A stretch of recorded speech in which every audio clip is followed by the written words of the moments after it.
నేను అడుగుతా ఉన్నా ఇంకొక మాట ఈశ్వర్ గారు, ఏ పేదవాడికి ఇచ్చిన హామీ అమలు చేయడానికి ఏమో డబ్బులు లేవంట.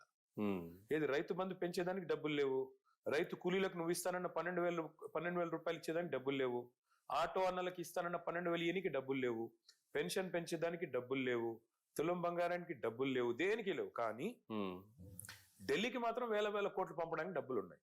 ఇదేనా వేల కోట్లు ఇప్పుడు వెళ్తున్నాయి? ఎక్కడి నుంచి వెళ్తున్నాయి? మహారాష్ట్ర ఎన్నికలు ఎట్లా కొట్లాడింది కాంగ్రెస్ పార్టీ, హర్యానా ఎట్లా కొట్లాడింది, ప్రస్తుతం బీహార్ కి డబ్బులు ఎవరు పంపుతున్నారు? ఇంత అమాయకంగా ఉంటే మీరు జర్నలిజంలో ఎట్లా బతుకుతారు నాకు అర్థం కాదు. మొత్తం తెలంగాణ నుంచే దేశవ్యాప్తంగా కాంగ్రెస్ ఎన్నికలు. Telangana today is the ATM for Congress party.